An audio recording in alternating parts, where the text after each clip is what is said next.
God in the Dock by C.S. Lewis.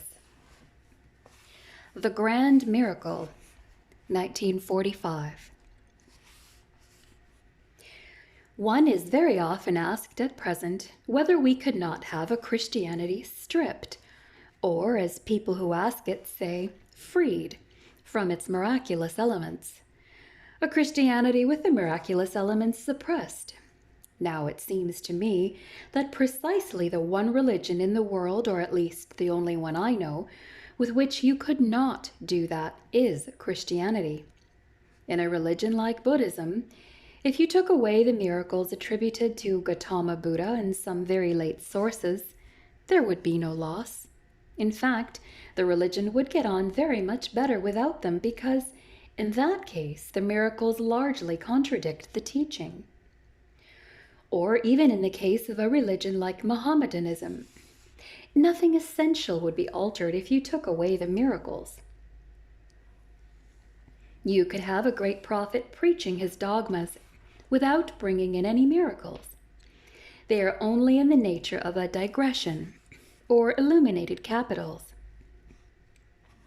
But you cannot possibly do that with Christianity, because the Christian story is precisely the story of one grand miracle, the Christian assertion being that what is beyond all space and time, what is uncreated, eternal, came into nature, into human nature, descended into his own universe, and rose again, bringing nature up with him.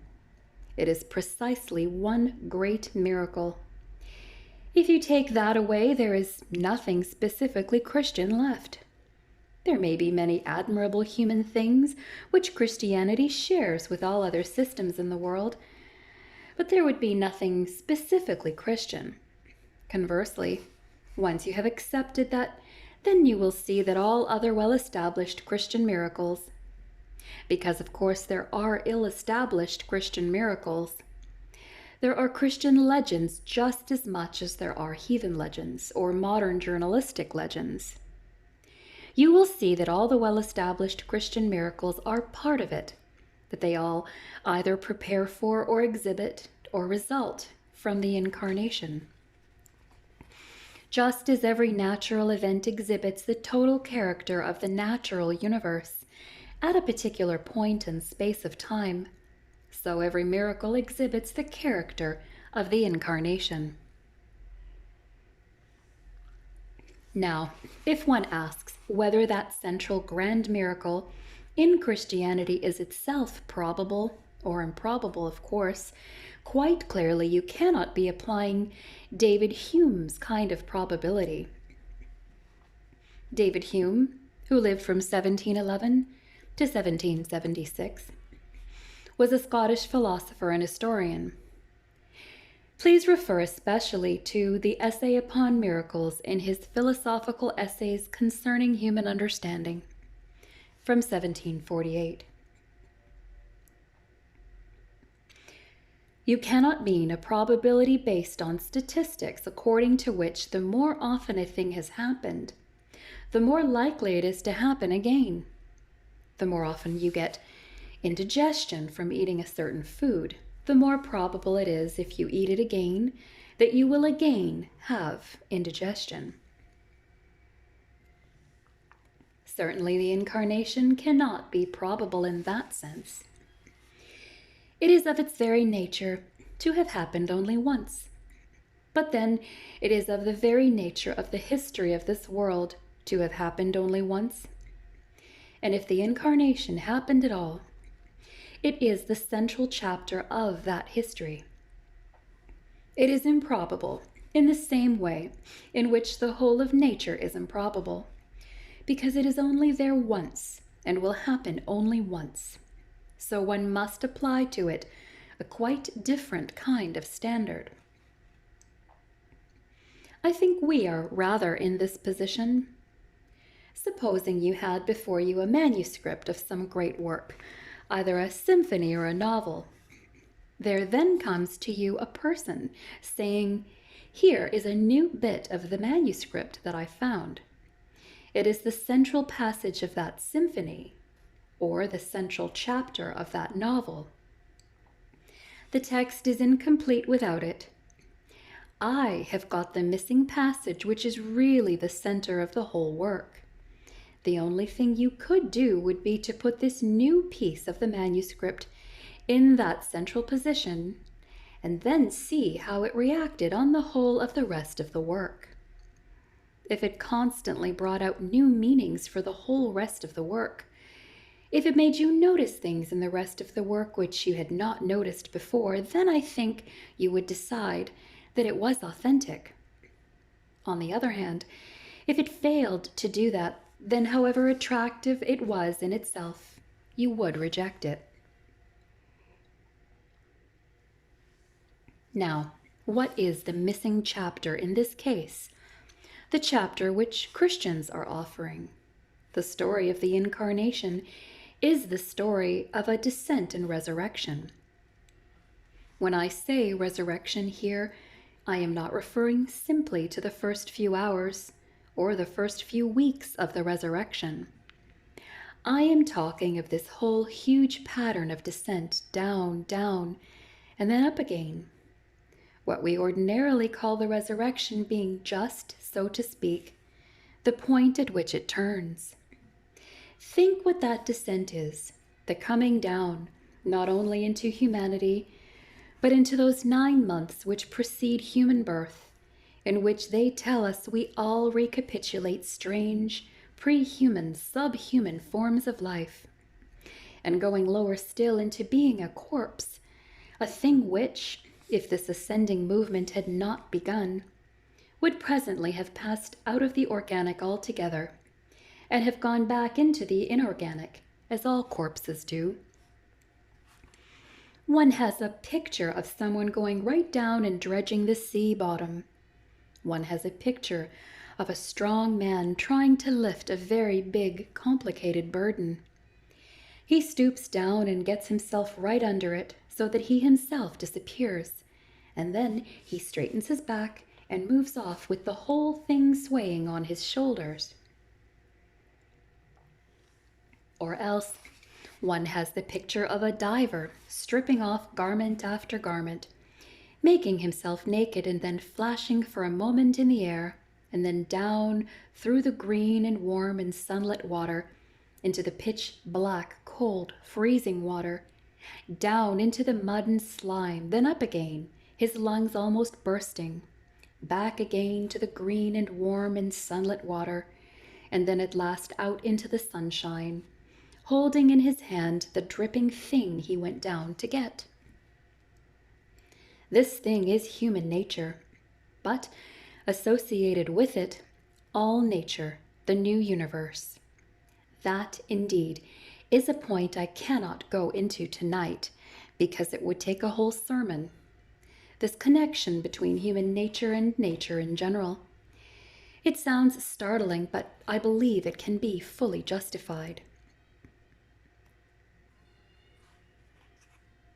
Now, as soon as you have thought of this pattern of the huge dive down to the bottom, into the depths of the universe and coming up again into the light, everyone will see at once how that is imitated and echoed by the principles of the natural world, the descent of the seed into the soil and its rising again in the plants.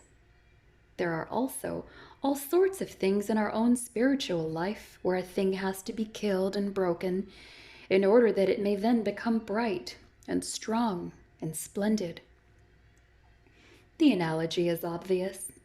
In that sense, the doctrine fits in very well, so well in fact, that immediately there comes the suspicion.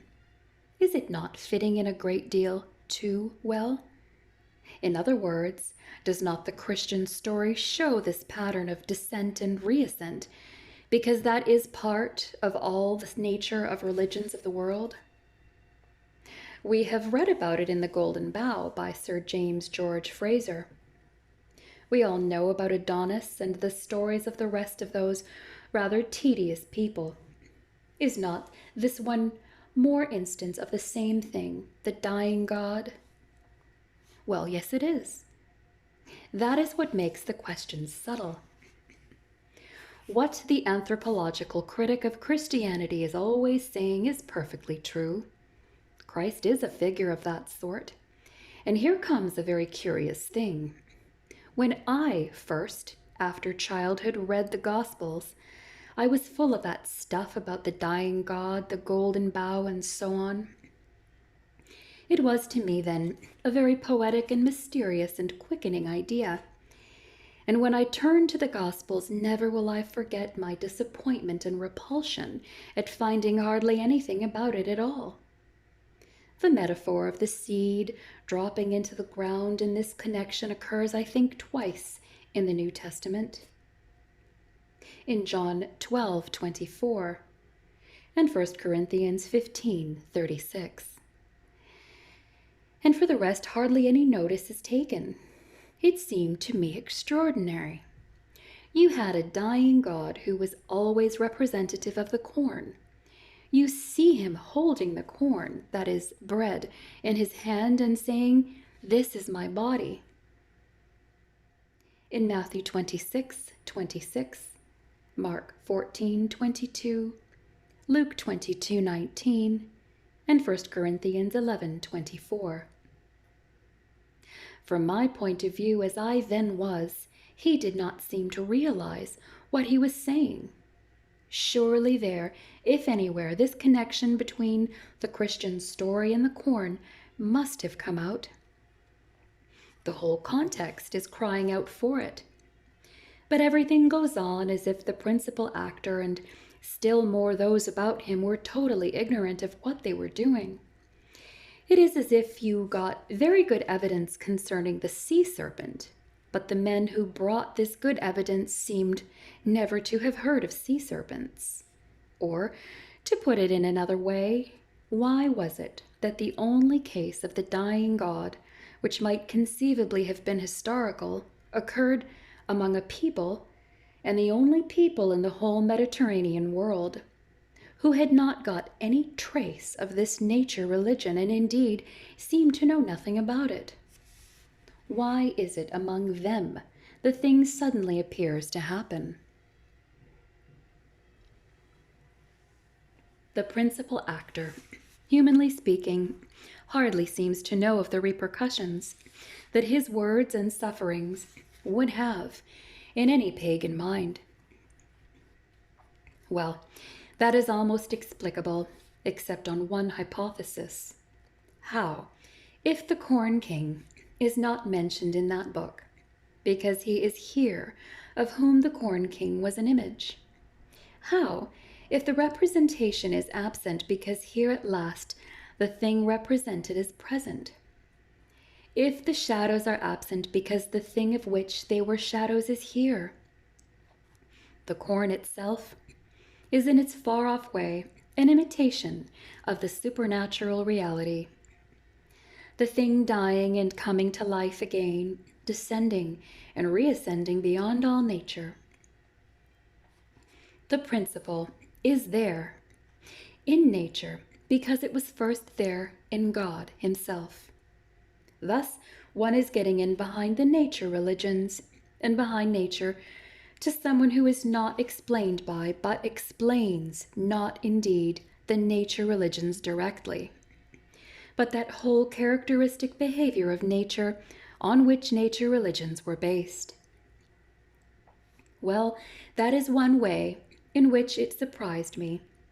It seemed to fit in a very peculiar way, showing me something about nature more fully than I had seen it before, while itself remaining quite outside and above the nature religions. Then another thing, we, with our modern democratic and arithmetical presuppositions, would so have liked and expected all men to start equal in their search for God.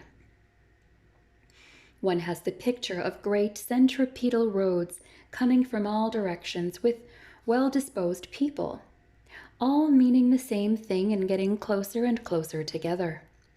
How shockingly opposite to that is the Christian story.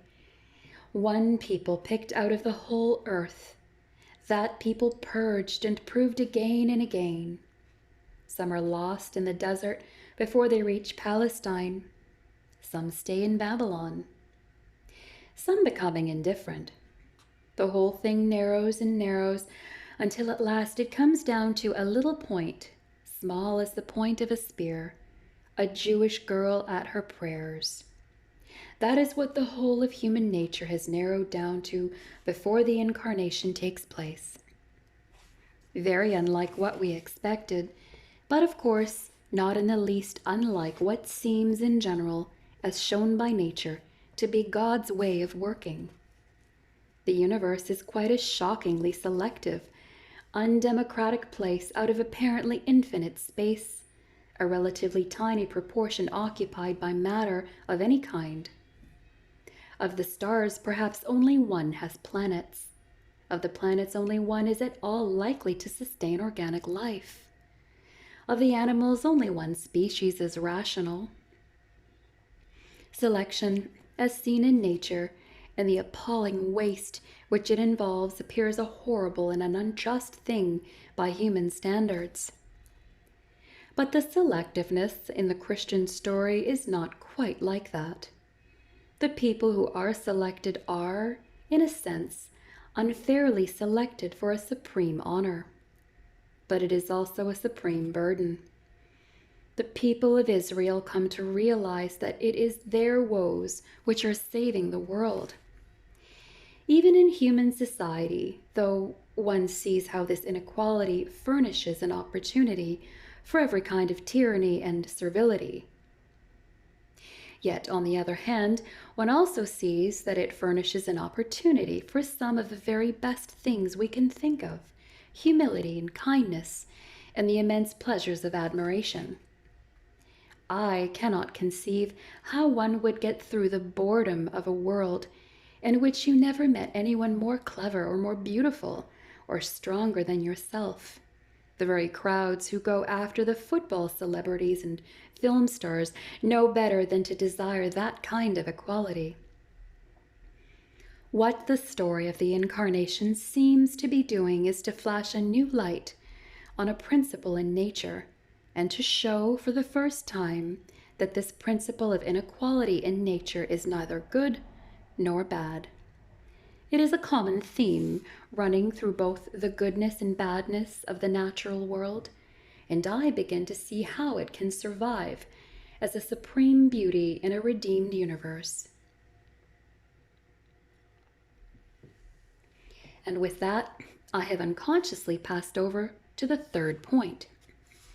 I have said that the selectiveness was not unfair in the way in which we first suspect, because those selected for the great honor are also selected for the great suffering. And their suffering heals others. In the Incarnation we get, of course, this idea of vicariousness of one person profiting by the earnings of another person. In its highest form, that is the very center of Christianity. And we also find this same vicariousness to be a characteristic, or as the musician would put it, a leitmotif of nature. It is a law of the natural universe that no being can exist on its own resources. Everyone, everything is hopelessly indebted to everyone and everything else. In the universe, as we now see it, this is the source of many of the greatest horrors, all the horrors of carnivorousness and the worst horrors of the parasites, those horrible animals that live under the skin of other animals, and so on. And yet, suddenly seeing it in the light of the Christian story, one realizes that vicariousness is not in itself bad, that all these animals and insects and horrors are merely that principle of vicariousness, twisted in one way. For when you think it out, nearly everything good in nature also comes from vicariousness. After all, the child, both before and after birth, lives on its mother, just as the parasite lives on its host, the one being a horror, the other being the source of almost every natural goodness in the world. It all depends upon what you do with this principle. So that I find in that third way also that what is implied by the Incarnation just fits in exactly with what I have seen in nature. And this is the most important point. Each time it gives it a new twist. If I accept this supposed missing chapter, the Incarnation, I find it begins to illuminate the whole of the rest of the manuscript. It lights up nature's pattern of death and rebirth, and secondly, her selectiveness, and thirdly, her vicariousness.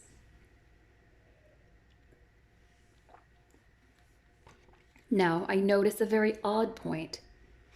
All other religions in the world, as far as I know them, are either nature religions or anti-nature religions. The nature religions are those of the old, simple pagan sort that you know about. You actually got drunk in the temple of Bacchus. You actually committed fornication in the temple of Aphrodite. The more modern form of nature religion would be the religion started in a sense by Bergson. That is, Henri Bergson, who lived from 1859 to 1941.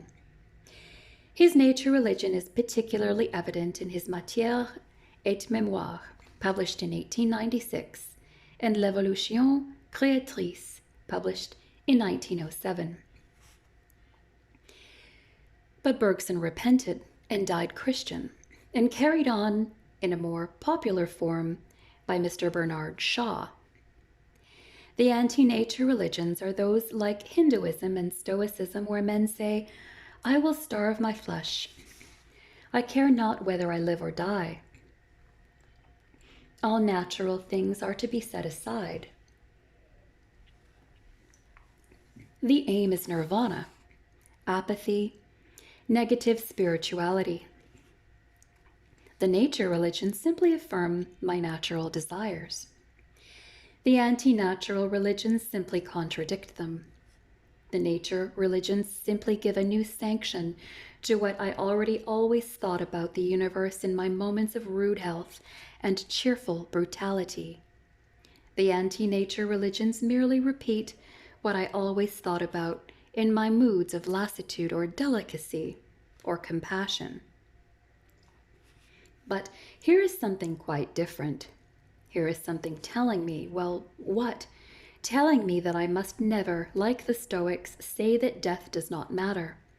Nothing is less Christian than that. Death, which made life himself shed tears at the grave of Lazarus. Please refer to John 11:35.